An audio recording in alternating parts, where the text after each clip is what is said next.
अध्याय 8 भगवत प्राप्ति। अर्जुन ने कहा, हे भगवान, हे पुरुषोत्तम, ब्रह्म क्या है, आत्मा क्या है, सकाम कर्म क्या है, यह भौतिक जगत क्या है तथा देवता क्या है? कृपा करके यह सब मुझे बताइए।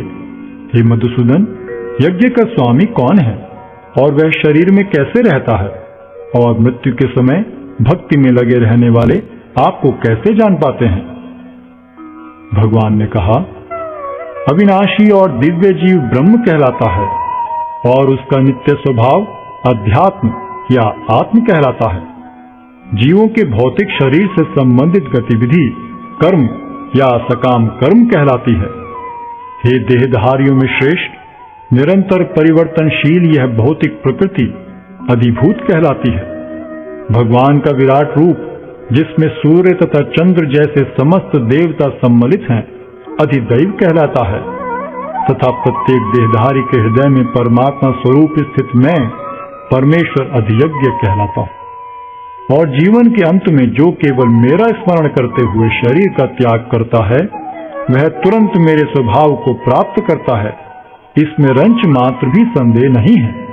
हे कुंती पुत्र, शरीर त्यागते समय मनुष्य जिस जिस भाव का स्मरण करता है, वह उस भाव को निश्चित रूप से प्राप्त होता है। अतएव हे अर्जुन, तुम्हें सदैव कृष्ण रूप में मेरा चिंतन करना चाहिए और साथ ही युद्ध करने के कर्तव्य को भी पूरा करना चाहिए। अपने कर्मों को मुझे समर्पित करके तथा अपने मन एवं बुद्धि को मुझ में स्थिर करके तुम निश्चित रूप से मुझे प्राप्त कर सकोगे। हे पार्थ, जो व्यक्ति मेरा स्मरण करने में अपना मन निरंतर लगाए रखकर अविचलित भाव से भगवान के रूप में मेरा ध्यान करता है, वह मुझको अवश्य ही प्राप्त होता है। मनुष्य को चाहिए कि परम पुरुष का ध्यान सर्वज्ञ, पुरातन, नियंता, लघुतम से भी लघुतर, प्रत्येक का पालन करता, समस्त भौतिक बुद्धि से परे, अचिंत्य तथा नित्य पुरुष के रूप में करे।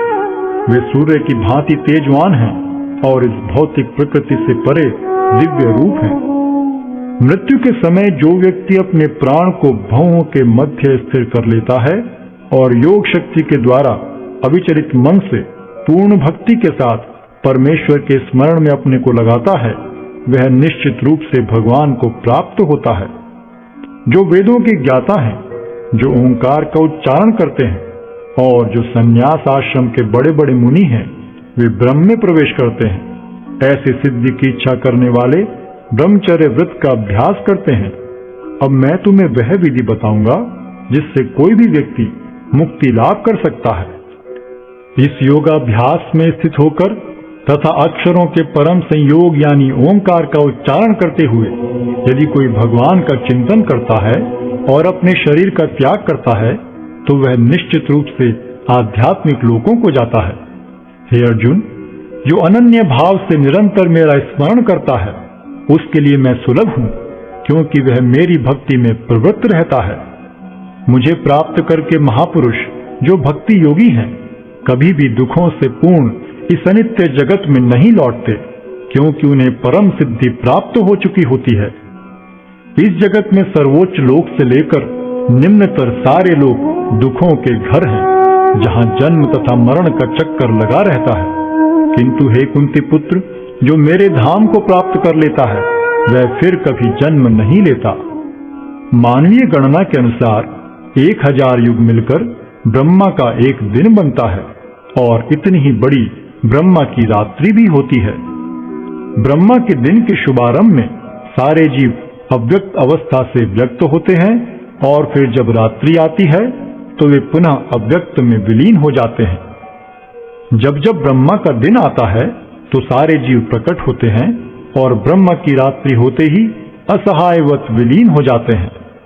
इसके अतिरिक्त एक अन्य अव्यक्त प्रकृति है जो शाश्वत है और इस व्यक्त तथा अव्यक्त पदार्थ से परे है। यह परा और कभी नाश न होने वाली है। जब इस संसार का सब कुछ लय हो जाता है, तब भी उसका नाश नहीं होता।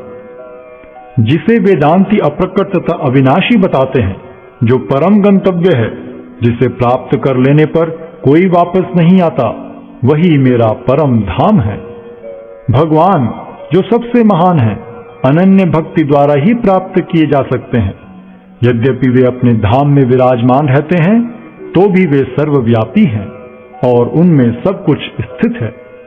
हे भरत श्रेष्ठ, अब मैं तुम्हें उन विभिन्न कालों को बताऊंगा जिनमें इस संसार से प्रयाण करने के बाद योगी पुनः आता है अथवा नहीं आता। जो पर ब्रह्म के ज्ञाता हैं, वे अग्निदेव के प्रभाव में, प्रकाश में, दिन के शुभ क्षण में, शुक्ल पक्ष में या जब सूर्य उत्तरायण में रहता है, उन 6 मासों में इस संसार से शरीर त्याग करने पर उस पर ब्रह्म को प्राप्त करते हैं।